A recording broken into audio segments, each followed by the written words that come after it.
15 months. Nobody's gotten within rifle range of that animal. It's dangerous, and the file's already closed. Stop! You can't go in there. That dog has put 2 men down. Easy. I know you. I'm the only one left who knows your name. The ranchers named the dog before anyone got a good look at it. Ghost. You'd see the grass part where nothing should be parting it. A low, fast wake down a draw. Then nothing. Just blue stem closing over a hole in the morning. For 15 months, nobody got closer than that. The county's traps came back sprung and empty. A man named Pruitt went out with a rifle and came home with 11 stitches and a story he told different every time. So the file said what a file says when a county is tired of a problem.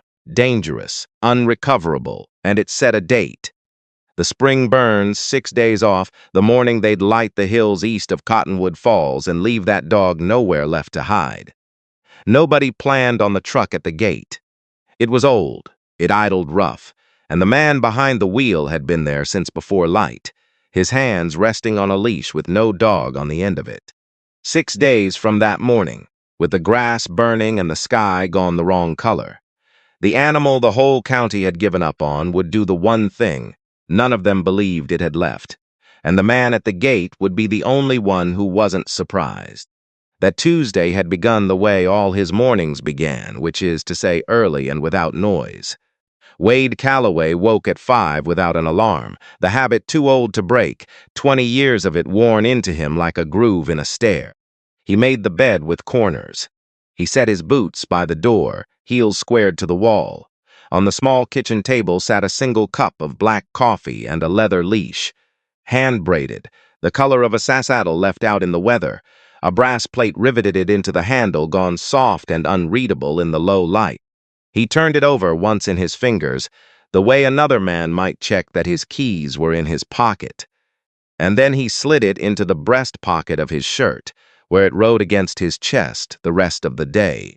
He was 48. He fixed things for a living now. Well pumps, baler knotters, the bad wiring in the feed store where he worked the counter 3 days a week.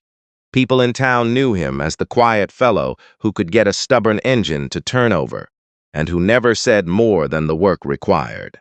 They did not know the rest, and he had not given them a reason to ask. 60 miles of 2-lane and gravel had brought him here, to a county that was not his, to stand at a fence and look at an ocean of grass that hid the thing he had driven all that way to find. In an office on the other side of Cottonwood Falls, the day began differently. Ruth Decker had been at her desk since 6:30, and the desk told the story of the woman the way an honest desk does.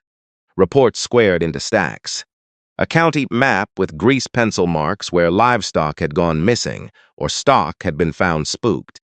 An email open on the monitor from a commissioner who wanted the loose dog matter closed before the burns, because closed problems did not show up at public meetings. And Ruth Decker reported to those meetings every second Thursday and did not enjoy explaining the same animal twice. She had run animal control in this county for 19 years. She had a contractor on retainer and a budget that the commissioners trimmed a little more each spring. And she had a rule she had never once regretted. You do not gamble with an animal that has already drawn blood. That animal had drawn blood. Late in the winter, Pruitt had set a snare along the creek and gone out at dusk to check it, and the dog had come out of the dark and caught him across the forearm before he ever saw it move. There had been other things, too. A calf gone. A second that turned up with its hind quarters laid open, and whether the dog had done them or not did not finally matter to the file. The file said what 2 incidents and 1 bad arm made it say. Decker had signed the catch and dispatch order herself, dated it to the burns, and put it out of her mind the way a careful person puts a closed thing out of mind.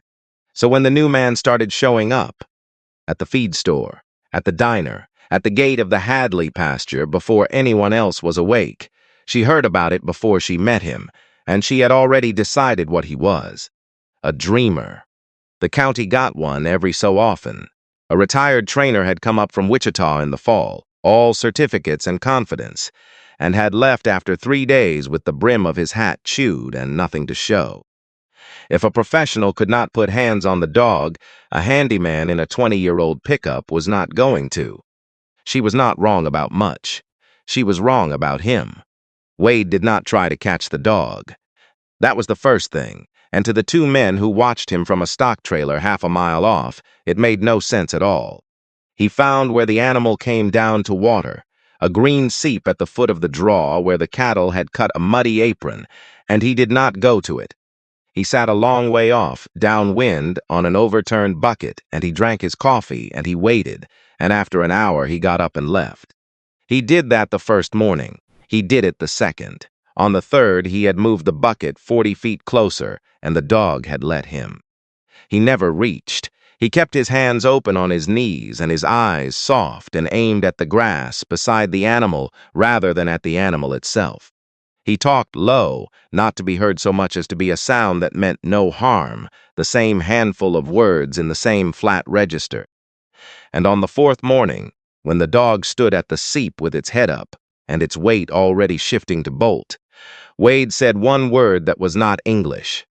Braaf. It was Dutch. The working dogs he had spent his life with were trained in it, short, clean syllables that carried across its noise and did not sound like the language anyone shouted in anger. The word meant good. It was the word a handler gives a dog when the dog has done the thing right, the smallest reward there is, and no one had said it to this animal in a very long time. The dog froze, not the freeze of an animal about to run. Something else. Its ears came forward, then flattened, then came forward again. The body caught between two old instincts that did not agree. A tremor went through it, withers to flank. It took one stiff step backward, and then another, and Wade thought he had lost it. He did not move. He did not say the word again. He let the morning be quiet, let the meadowlarks fill it back up, and the dog stopped retreating and stood there in the wet grass with its sides heaving, watching him, ribs showing under a coat gone dull and matted, but the frame underneath it still, all hard angles and spring. 15 months, and no one had been allowed this close. Wade did not celebrate it. He finished his coffee, capped the thermos, and stood up slow, and the dog flinched but held its ground, and that was the morning's whole victory, and he took it. What he did not know was that Pruitt, the man with the 11 stitches, who had no love at all for that dog, had come back to that country to pull his snares before the burns, and had seen the last part of it from the ridge. He saw the ghost dog of the Flint Hills stand still for a stranger. He saw it not run, and a thing like that, in a county that's small, does not stay on a ridge. It reached Ruth Decker by noon. She found Wade at the feed store that afternoon, ringing up a sack of layer mash for an old woman who paid in quarters and took her time about it. Decker waited until the counter was clear. Up close, he was not what the reports had built. Average height, gray coming in at the temples, a stillness to him that she would have called calm in another man and could not quite name in this one. He stood with his weight a half step off square, the way a person stands who has spent years checking the exits of rooms without deciding to. "You've been at the Hadley place," she said.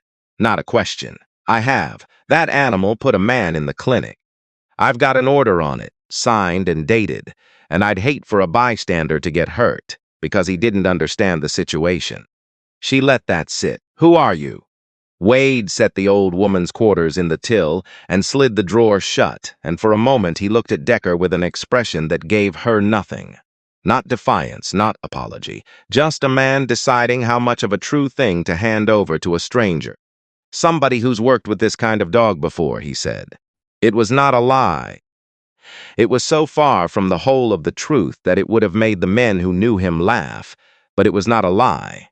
And Decker, who was good at her work, who had spent 19 years learning to hear the thing under the thing, knew she had just been told almost nothing and did not yet know why.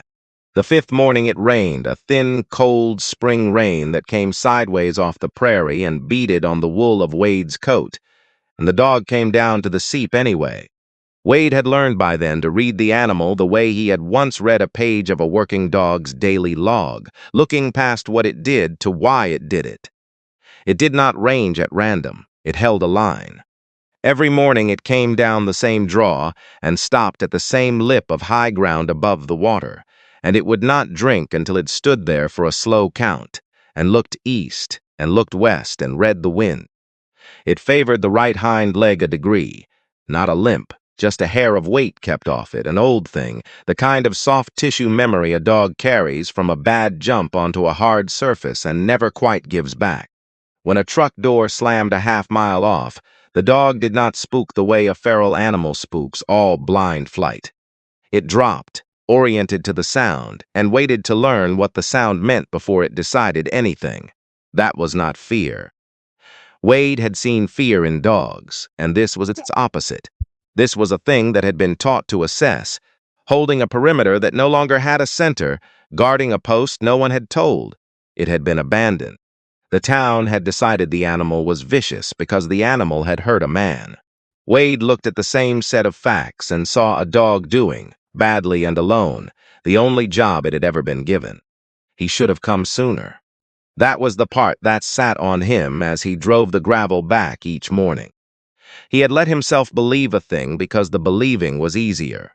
When the word had come down that Owen was gone, 22 months now, a phone call on a Sunday that had cut his legs out from under him in his own kitchen, Wade had assumed the dog was handled. There were channels for it. He had told himself the army had its process, and that Nora had a say, and that a decorated working dog with 2 deployments did not fall through a crack, because dogs like that were not supposed to fall through cracks. He had carried Owen's leash, and he had not made the calls he should have made, because making them meant saying out loud that the kid he had trained was in the ground. And Wade had not been ready to say it. It was a man in his old line of work, a handler 2 states over, who had put a forwarded photo in a group thread 3 weeks ago. A blurry trail camera frame off a Kansas ranch. Look at this, somebody had typed. Flint Hills has a ghost. And Wade had looked at the set of the ears and the white blaze of scar over the left eye where a fence wire had caught a green dog years ago, and he had known, in the cold, immediate way a person knows a face in a crowd, exactly which dog it was and exactly whose dog it had been. He had been on the road within the day. Ruth Decker did not sleep well that week, and she was honest enough with herself to know why, even if she would not have said it to anyone. She had a photograph in a drawer she did not open, a shepherd mix 19 years back that she had assessed and cleared and recommended for placement because the bite history was thin and the family was kind, and the data, such as it was, said the risk was acceptable. The dog had put a 4-year-old's cheek open 11 weeks later. The child had healed, the scar had not. Decker had sat across a table from that family, and there had been nothing in 19 years of work that ever scrubbed it out of her, and out of it she had built the only thing that had ever let her keep doing the job. A line. You did not cross it on a feeling. You did not cross it because a man with kind eyes asked you to. Feelings were how children got hurt. The line was how you went home able to live with yourself. So when Calloway turned out to be calm and decent and clearly competent, it did not soften her the way he might have hoped. It did the opposite. The dangerous ones were never the loud men. The dangerous ones were the reasonable ones who made you want to make an exception. She pulled the trail cam card herself on Wednesday night, alone in the office, with the space heater ticking and the parking lot light buzzing through the blinds. She told herself she was reviewing it for the contractor, who wanted to know the dog's pattern before the burns, so the dispatch could be clean and quick, and not turn into a 3-county chase that ended up on somebody's phone. She found the frames from the Hadley seep. She watched the dog come down. She watched it stand its long, careful count above the water. And then she watched it stop, go utterly still, and turn its head toward a man sitting 40 feet off on a bucket, and she watched its tail move. Once, the smallest motion a tail can make and still be called a motion. Decker sat with that longer than she meant to. Then she ejected the card, wrote the contractor's number on a sticky note for the morning, and turned off the light. Whatever that was, it changed nothing. A dog that liked one man was still a dog that had opened a calf and a forearm. Sentiment was the thing that put scars on children's faces. She had a line, and she kept it, and she drove home in the dark, telling herself that, and almost all the way believing it. Tessa Hartman was the one who put the pieces together, because Tessa was the only person in the office who had ever gotten close enough to the dog to come away with anything but a story. She worked the humane end of the county's animal work, the surrenders, the placements, the cases Decker classed as adoptable, and she and her boss had spent 19 months in a slow professional Cold War over exactly where the line between adoptable and unrecoverable ought to fall. Tessa's husband had come home from 2 tours with a quiet in him that took 3 years and a yellow lab to reach. And Tessa had her own ideas, ones she mostly kept to herself, about what got written off too early and what came back if a person was patient enough to stand there and wait for it. She had tried to live-trap the ghost dog the previous fall, before Decker pulled her off it, 6 weeks of it. She had never laid a hand on the animal, but one gray morning she had gotten close enough. While it worried at a trap it was far too smart to enter, to read the green ink of a tattoo inside its left ear, and to get a chip scanner near enough to catch a partial number before it melted back into the grass. She had run both. The chip came back to a registry that returned a name and then, when she dug, returned a wall. A military working dog record. Most of it redacted to a civilian query, the kind of file that gives a service branch and a flat no further, impinations a variable and nothing a person can use. She had filed it and let it go. Until a handyman in an old pickup stood at the Hadley gate and said a word in a language she didn't know, and a dog that had bitten through a man's arm sat down in the grass. That night she went back to the partial. She had a name now to hang it on. Calloway, the new man, the one Decker had already written off, and names open doors that numbers don't. She found a unit newsletter, the kind a public affairs office posts and forgets. A graduation, a handler course. A photo of a younger man in fatigues kneeling beside a dark Malinois, and beside him an older one, broader, gray, just starting at the temples, with a hand resting flat on the dog's shoulder in a way that says, "This animal is mine before I give it to you." The caption gave 2 names, the younger handler, SFC Owen Brandt, the kennel master who trained the team, W. Calloway. And under SFC Owen Brandt's name, in a later issue she found searching the same archive a black border and 3 letters she had seen too many times working in a county full of veterans. She sat back in her chair. The timeline assembled itself in front of her the way a thing does once a person finally has the last piece. A handler killed overseas near enough 2 years ago, a working dog that comes home with its center gone and its behavior coming apart. A placement somewhere with someone. A record showed a civilian transfer 15 months back, and then, 4 lines down, a single bloodless word, escape. And after that, nothing official at all. After that, only a ghost in the Flint Hills, and a county file that called it dangerous, and a clock running down to a wall of spring fire. She found Wade at the gate the next morning before the light was full up. She did not bring the printouts. She brought herself, and she stood at the fence, a respectful distance off, while he sat his bucket, and the dog held its line above the water. And when he finally got up to leave, she said the only thing she has decided to say. "You trained him." Wade went still in the particular way she was learning was his way of being hit. He did not look at her. He looked at the dog, which had not run, which stood watching the both of them with its ears working. "From 8 weeks, he said at last. His voice had gone rough at the edges. Owen got him at a year. Best handler I ever put through. I used to tell people I taught the dog and the dog taught the kid." Something moved across his face and he let it. "That leash in my pocket. I braided it for Owen's graduation. Put a few words on it that an old sergeant of mine gave me. Passed them down the line the way you do." He stopped. The meadowlarks were going now, the whole prairie waking up indifferent around the 3 of them. I thought he was taken care of. The dog. I told myself a story so I wouldn't have to make a phone call, and the story was wrong, and he's been out here 15 months paying for it. Tessa said nothing. There are moments a person does not improve by talking into. I'm not here to adopt a dog, Mrs. Hartman. He turned and looked at her then, and there was nothing soft in it, only something settled and very old. I made Owen a promise once, the kind a man makes at a graduation and doesn't think he'll ever have to keep. I'm here to keep it. Behind him, down at the seep, the dog finally lowered its head and drank. Tessa drove back into town with the heater roaring and her jaw set, because she knew what she had to tell him, and she knew it would land like a stone. Decker had not moved. The order stood, signed and dated. The contractor's number was on a sticky note on a desk she'd walked past an hour ago.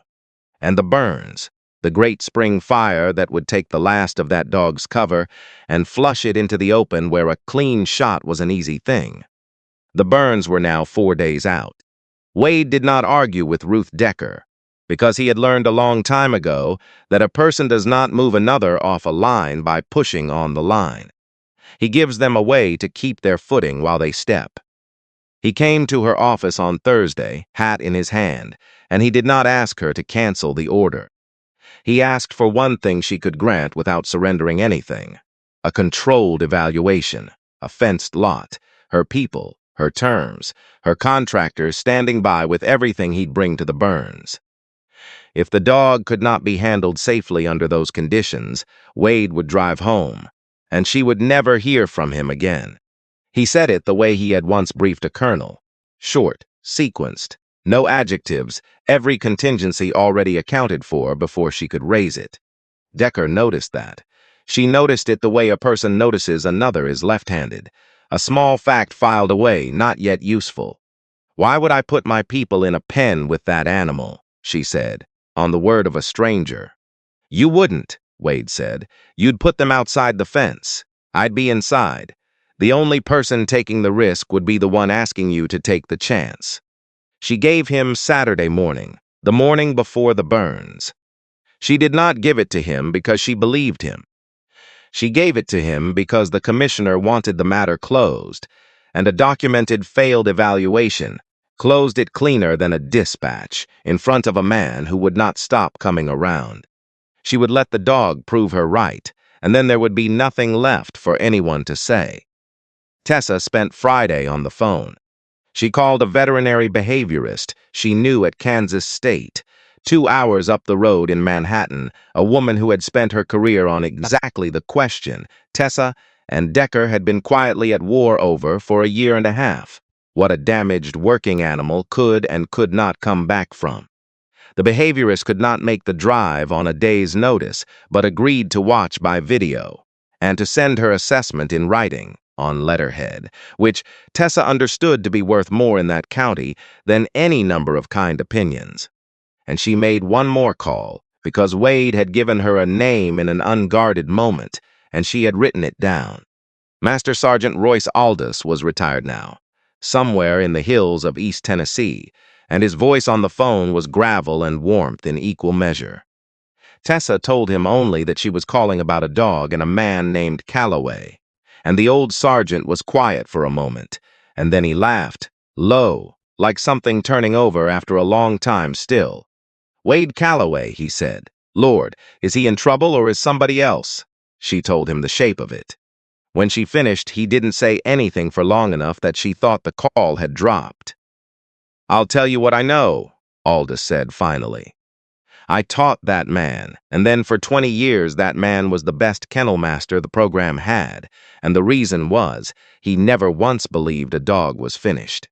Had a saying he got from me, except I got it from a fella before him, so who knows where it starts."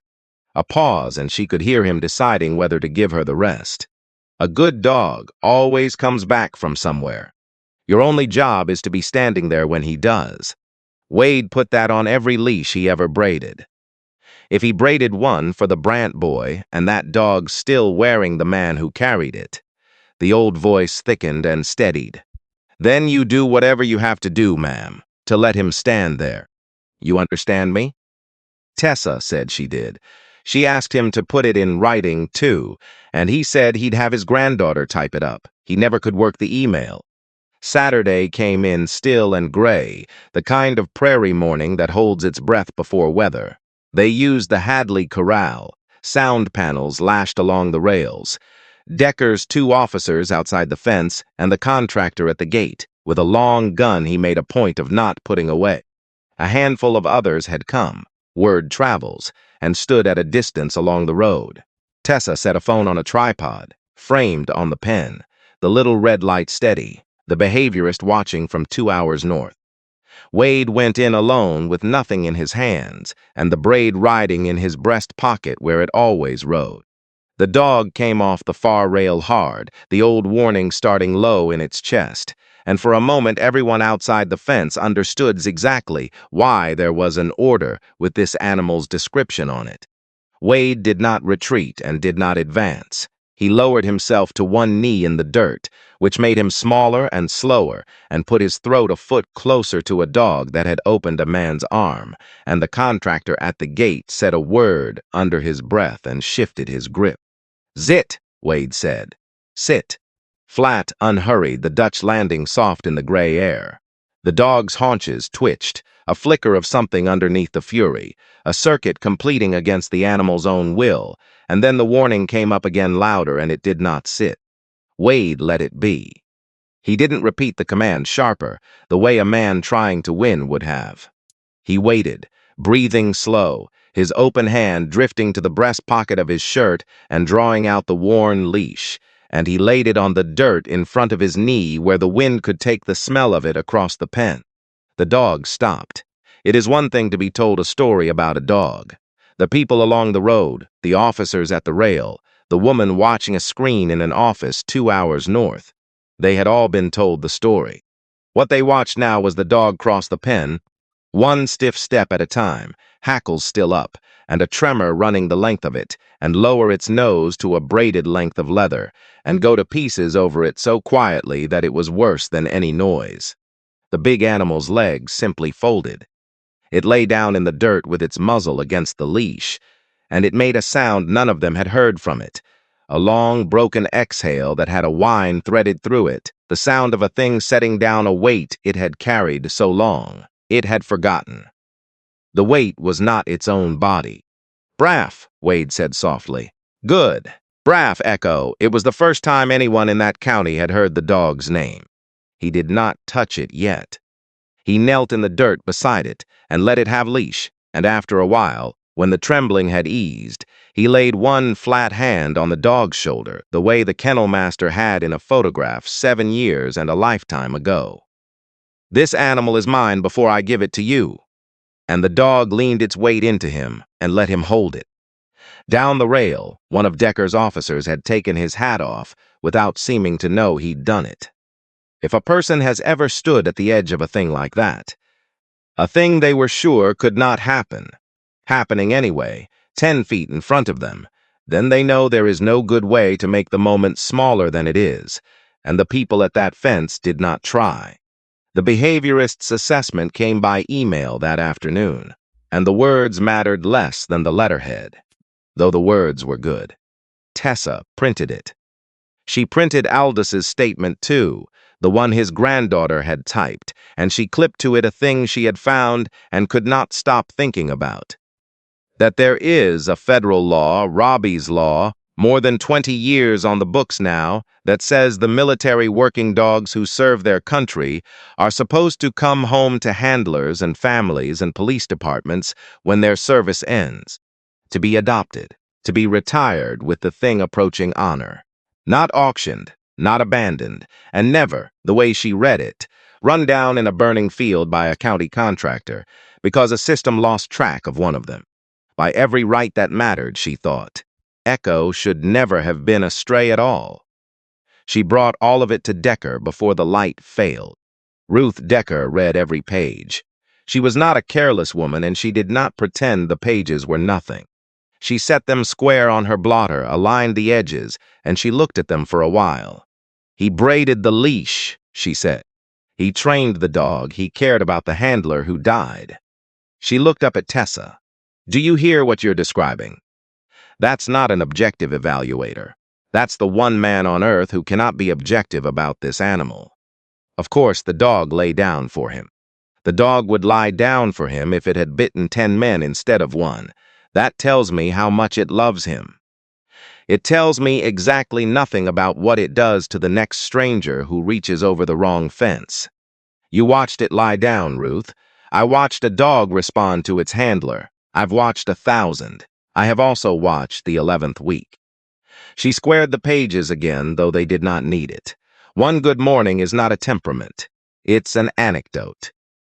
And I do not sign off on a 100-pound animal with a bite history on an anecdote, no matter how badly everyone in that corral wanted to cry about it. She did not cancel the order. What she gave them was 48 hours, a stay, she called it on the dispatch, pending review, the kind of word a careful administrator uses to slow a thing down without being seen to stop it. The Burns would wait 2 days for the wind anyway. She would give them the 2 days. She would not give them the dog. Tessa drove Wade back out to the highway where he'd left his truck. Neither of them said much. To the west, the sky had gone a color Wade knew from a childhood in this kind of country. A bruised green-gray stacking up along the horizon and climbing, and the air had taken on the heavy stillness that is not peace at all, but its opposite. The held breath before the prairie lets go. "Storm coming," Tessa said. Wade looked at it a long moment through the windshield, the worn braid back in his pocket, right against his chest where it always rode. "Yeah," he said, "it is." The burn crews were on the Hadley ground by 7, and by 9 the east pasture was a black and smoking memory of itself. Spring burning is an old practice in that country, older than the county lines, and there is good sense behind it. Fire knocks back the cedar and the brush that would otherwise choke a prairie out of existence in a generation, and it brings the blue stem up green and clean for the cattle. The crews know their work. They burn against the wind in the cool of the morning, in crews with water trucks and swatters, and they read the sky the way Wade read a dog. What they cannot do is argue with the sky when it changes its mind faster than the forecast said it would. Decker was there to see the matter closed. The plan was plain, and it was not cruel by her lights. The burn would take the dog's cover. The contractor would be positioned along the unburned strip to the south, and when the animal was pushed into the open, it would be over quickly. She stood by her truck with a radio and a thermos, and the flat expression of a woman doing a job she had decided was necessary. Wade stood 100 yards off with Tessa, watching the cover he had spent 2 weeks crossing turn to ash, and he did not trust himself to stand any closer to Ruth Decker than that. The fundraiser had been Tessa's idea, scheduled long before any of this. A pancake feed and a bake sale at the edge of the Hadley place to raise money for the county's animal fund, the kind of small-town gathering where half the families come because the other half will be there. Folding tables, a coffee urn, children underfoot. Nobody had thought to cancel it, and so on the same morning the hills burned, there were 40 or 50 people eating off paper plates a quarter-mile from the fire line, and among them a rancher named Peterson, and his wife and their boy, Cole, who was 6. Cole Peterson had a sausage link in one hand, and his whole attention on a half-grown pup somebody had brought in a cardboard box, and when the pup squirmed loose and bolted for the tall grass to the west. The unburned grass, the head-high spring growth that had not yet met the fire, the boy went after it the way a 6-year-old goes after anything, instantly and without a plan, and the grass closed over him like water. It was 4 full minutes before his mother turned around and could not find him. The thing about that country is that it does not look dangerous. It looks like nothing at all, a soft rolling green going on to the edge of sight. But a child standing in Big Bluestem cannot see 10 feet, and an adult standing in it cannot see a child, and the draws and the dry creek cuts fold down out of sight so that the ground that looks like a tabletop is actually seamed and pocketed and easy to disappear into. The men formed a line the way men do. They walked the west grass shouting the boy's name, and the grass took their voices and gave back nothing. and the line lost its discipline almost at once, because each father in it was thinking about his own. And the sky was coming. It came faster than the morning had promised, the green-gray wall of the night before now stacked black and rotating at its base. The temperature dropping off a shelf, the first far thud of thunder a person feels in the sternum before the ears catch it. A volunteer's weather radio began its flat electronic chant. Severe thunderstorm, tornado watch, large hail likely. And a thing that had been a frightened search became, in the space of a few minutes, a race against a prairie about to be struck by lightning and stripped by hail, with a 6-year-old somewhere loose inside it. Wade found the deputy first, a young one named Sutter, who had come for the pancakes, and was now trying to hold a search line together with a voice that kept climbing. Wade did not waste words. "I have a tracking dog," he said. "2 deployments, 40 confirmed finds. He's 100 yards from here, and I can put him on the boy in 5 minutes." The dangerous one? Sutter had heard. The way everyone had heard. He finds people. It's the only thing he's ever known how to do. Wade was already moving. Get me something the boy wore.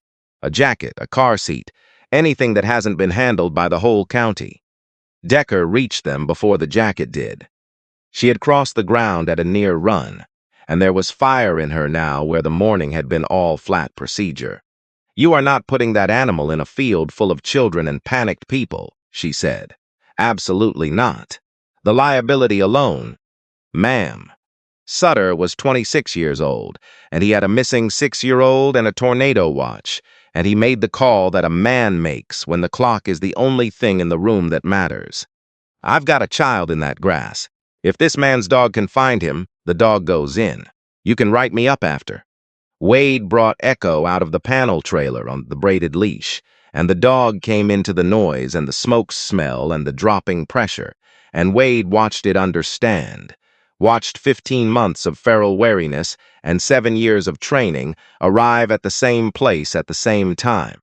He knelt and held the boy's jacket to the dog's nose and said the word in Dutch that means find, the old working word, and something in the animal that had been broken loose and turned to mere survival came home all at once to its purpose. Echo put his nose down and pulled. It did not go cleanly. Wade had told the truth to no one about that, least of all himself. The conditions were as bad as conditions get for scent. The wind was up and swirling ahead of the storm, tearing the scent cone apart and laying false threads of it down across ground the boy had never touched. The fresh char to the east threw its own reek over everything. Twice Echo committed to a line and ran it hard to the end and lost it, and stood with his sides heaving and his nose working the bad air, and Wade did not haul him or doubt him out loud. He let the dog do what the dog knew. "Zook," he said. "Search Zook, Echo." And the dog cast, swung a wide downwind arc, the way he'd been taught a lifetime ago, the way no feral animal would ever think to do, and cut the scent again where it had snagged in a fold of ground, and pulled, surer now, down into a dry creek cut, where the grass closed overhead into a green tunnel. The first fat hailstones came down as they reached him. Cole Peterson was wedged into the undercut bank of the dry creek where he had crawled when the thunder frightened him, knees to his chest, too hoarse from crying to answer the men who had walked the high ground 40 feet over his head and never known it. Echo reached him and stopped. He did not lunge. He did not bark in the boy's face. He lowered himself the last few feet and stood over the child, broad body between Cole and the open sky, and then he lifted his head and gave the sound Wade had been waiting 15 months to hear him give again. The trained alert, loud and even and spaced, each bark a beacon thrown up out of the grass. "Here, here, here!" Wade was already on the radio. Sutter had the line moving before the third bark. They came down into the creek, cut through hail that was coming hard now, white and stinging, drumming the brim of every hat, and they found a 6-year-old curled under the body of a dog the county had ordered killed, and the dog would not leave him. And when Cole's father came sliding down the bank sobbing his son's name, the dog stepped back and let the man have his boy, and stood there in the hail with its head down, breathing, done. They got everyone into the cellars and the trailers and the big stone barn before the worst of it, and the storm passed to the south of them. In the end, the tornado that the radio had warned of touching down in open country and lifting again, having taken nothing but a half-mile of fence. But for a while, in the stone barn with the hail roaring on the roof, there was a thing that the people in it would tell wrong for years afterward because the truth of it was too plain to dress up. A mother holding a boy she had counted as lost, and 10 feet away a wet, exhausted dog lying flat on the cold concrete with a man kneeling over it, and the whole crowded barn arranged somehow around those two facts, watching, quiet, a dozen phones lowered, because even people who film everything understood. There was nothing here to improve. Peterson came across the barn with his boy still in his arms, and he could not get a whole sentence out, and he did not need to. He put one hand on Wade's shoulder and one hand, after a moment's old fear and then none, flat on Echo's heaving side, and he left it there. Wade knelt with his hand on the dog and felt the thing he had carried for 22 months ease a single notch, and he said nothing because some debts are not paid in words. Ruth Decker stood in the wide barn doorway with the hail at her back and watched it. And a person could have been forgiven, watching her face, for thinking the watching had changed something in it. It had not, or if it had, she did not let it reach the part of her that made decisions. She came as far as the edge of where Wade knelt. She did not raise her voice. She never did. "That was a trained search alert," she said, and her tone was almost gentle, which was somehow worse. "It's the most impressive thing I've seen in 19 years. And it doesn't change one fact I'm responsible for. A dog bred and trained to find can be bred and trained to bite, and the same drive did both. He found this child today. That tells me what he is on his best day. My job is the worst one." She looked at the dog a moment longer, and then away as though the looking cost her something she had decided not to spend. "I'm glad the boy is safe." She walked back out into the weather to find the deputy who had overruled her, and to begin, in the careful aligned handwriting she used for everything that mattered, the report that would reaffirm the order. Her account of a dangerous animal handled without authorization in a crowd, and her formal documented recommendation that the dispatch proceed the moment the weather cleared. Behind her in the barn, Echo lifted his head off the concrete and watched her go, and Wade watched the dog watch her, and outside the hail began, at last, to slacken. The video was on 3 phones before the hail stopped, and on the internet before supper, and by Monday morning a clip of a dog the county had ordered destroyed standing guard over a lost child in a creek bed had been watched more times than there were people in the whole of Chase County. Decker's order did not care. She filed her report Monday as she'd said she would, and the dispatch was rescheduled for the first clear morning, and the contractor confirmed he was available Thursday. But Echo was not on Hadley ground anymore. He was in a kennel run behind Tessa Hartman's house, eating, sleeping 18 hours a day, the way a body does when it finally believes it can, and the question of what happened to him next had stopped being a thing the Animal Control Office could quietly close. It had become a thing the whole county had an opinion about.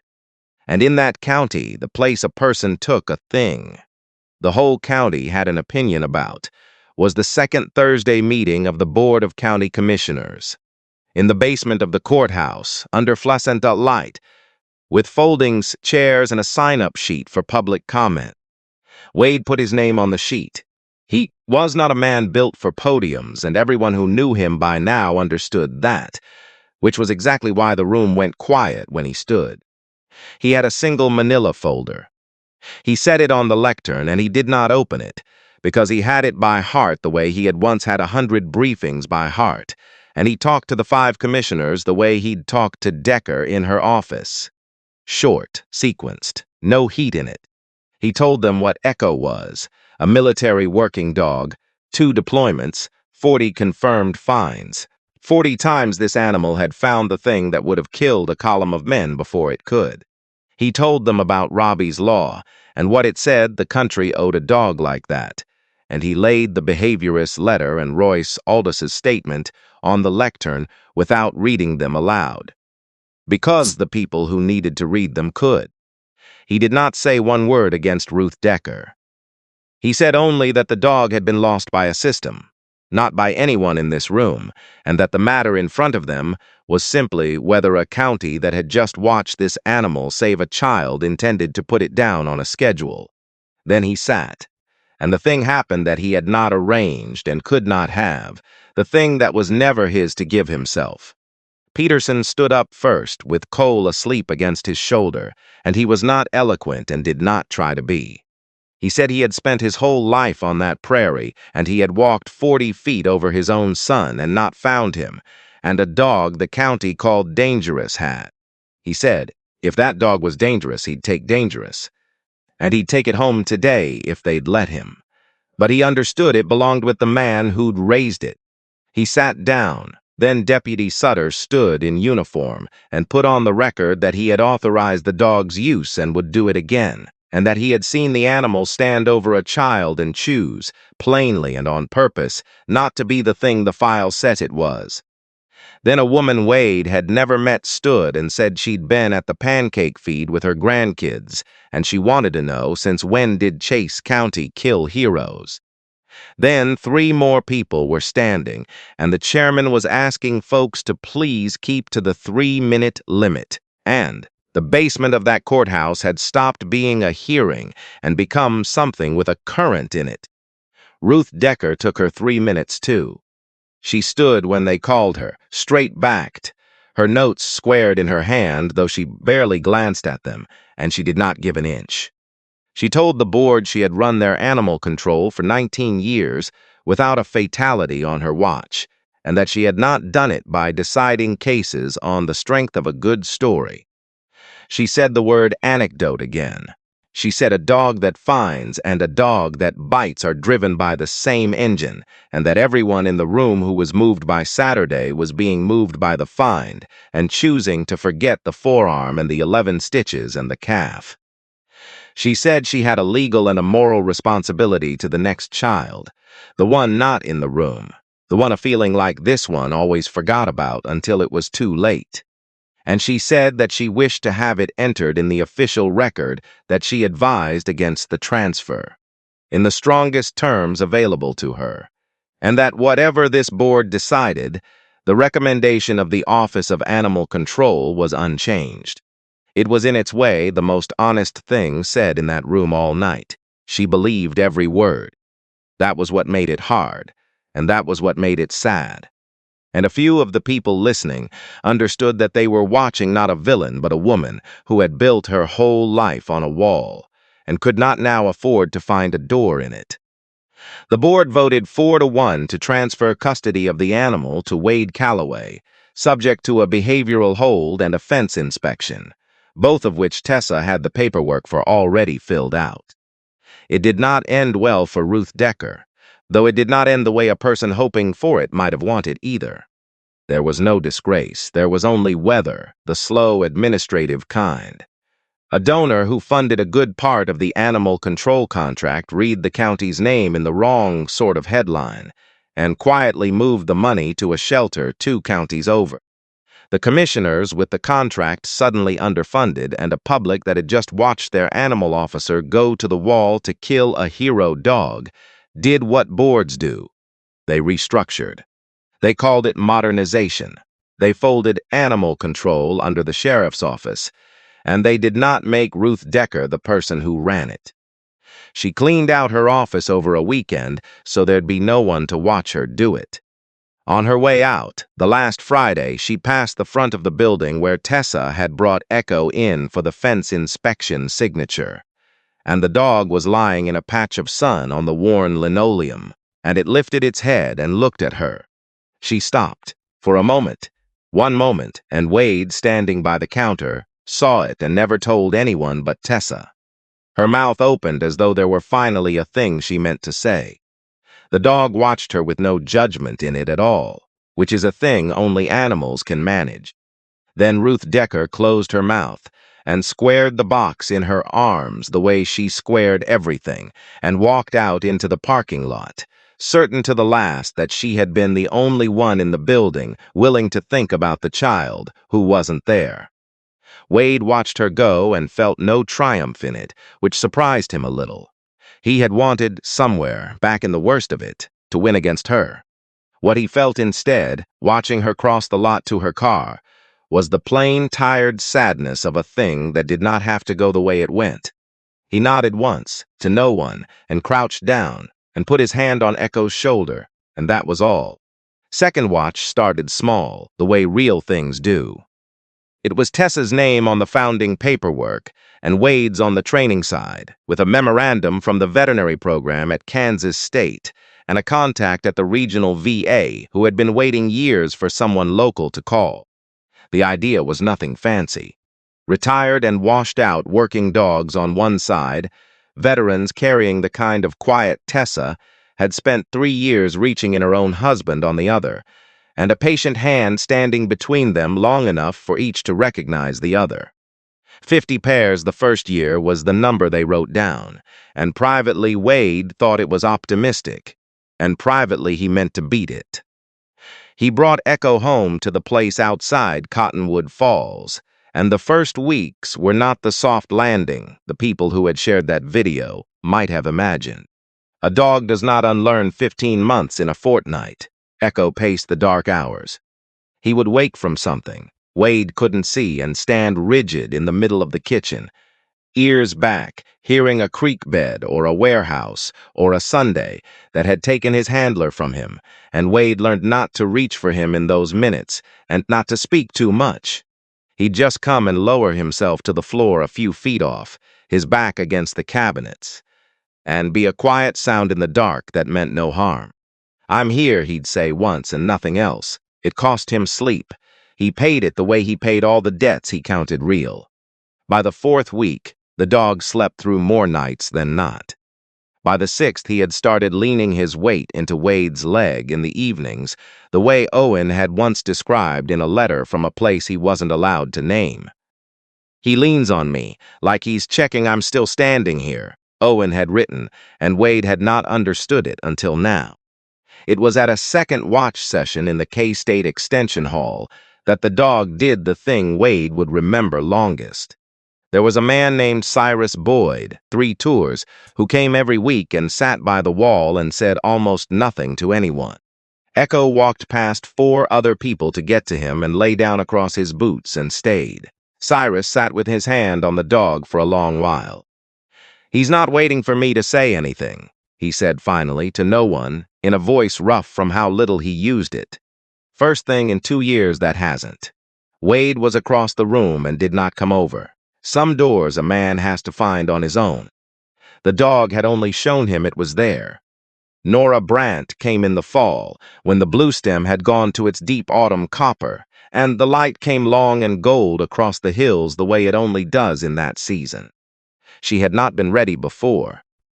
She told Wade that plainly, standing in his yard with her hands pushed into her coat pockets, and he told her plainly that she never had to explain it to him.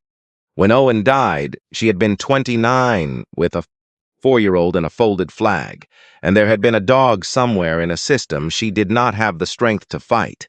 And someone had told her the dog was not safe around children, and she had let it go because she'd had to let something go, and the dog was the thing she could survive losing. She had carried it since. Wade could see that she had carried it since. He told her the only true thing there was to tell her, which was that no one who understood the shape of that year would have done one thing differently, and that the dog was here now, and that here now was the only place anyone ever got to stand. Maisie Brandt was 8. She had been 4 when her father deployed the last time, and she did not have many clear memories of him, but she had the videos, the ones he'd sent home. A man in a desert holding the camera at arm's length with a dark dog grinning beside him. "Look who wanted to say hi to my girl." And she had watched them enough to know the dog before she knew much of anything else about him. She came around the corner of the truck, and she stopped. and the dog stopped, and the whole gold afternoon seemed to hold. "That's Echo," she said, not a question. She had the directness of a child who has loved someone through a screen. "Daddy said you were the best one. He said you found things nobody else could find." She thought about that, the way 8-year-olds think, all the way to the bottom of it. "Did you find your way back?" Echo crossed the yard to her. He did not do it the careful, stiff way he'd crossed a corral 5 months before. He walked up to Owen Brant's daughter, and he pressed his big scarred head against her middle, and he leaned, the way he leaned on the people he had decided to keep, and Maisie folded over him with her arms around his neck, and her face in his fur, and Nora put her hand over her mouth, and Wade looked at the gold hills for a while and let them have it. Nobody said anything for a long time. There was nothing that needed improving. They walked out to the edge of the burned ground that evening, the two of them, the man and the dog, while the Brants' taillights went down the gravel toward the highway. The spring fire was 4 months gone, and the prairie had done what the fire is for, come back greener and harder and more alive than the thing that burned. Wade sat down in the new grass, and Echo arranged himself against his side and put his chin on Wade's knee. And the sun went down over the Flint Hills the slow, indifferent way it does, gold to copper to the deep blue that comes before dark. Wade took the leash out of his pocket. He turned it over in the last light and found the brass plate, worn soft, and read the words a man named Aldous had given him to give to a man named Owen, the words he had braided into a promise at a graduation a lifetime ago, before any of them knew which of them would have to keep it. "A good dog always comes back from somewhere. Your only job is to be standing there when he does." "Took me a while," Wade said. "I'm sorry I was late." Echo's ear moved. His eyes stayed half closed. His breathing was slow, and even against Wade's leg, the breathing of an animal that has finally set its post down and found someone standing at it. The strange part, Wade thought, watching the dark come up over the grass, was that he'd driven out here to keep a promise to the dead, and somewhere along the way, it had stopped being about the dead at all. The ones who'd written this dog off had been so sure and so reasonable and so wrong, and the dog had not needed them to admit it. He'd only needed one person to drive 60 miles of gravel and stand at the gate and wait. That was the whole of it. A man didn't get a second chance because the ones who judged him finally said he'd earned it. He got it because somebody who never doubted him showed up and stayed.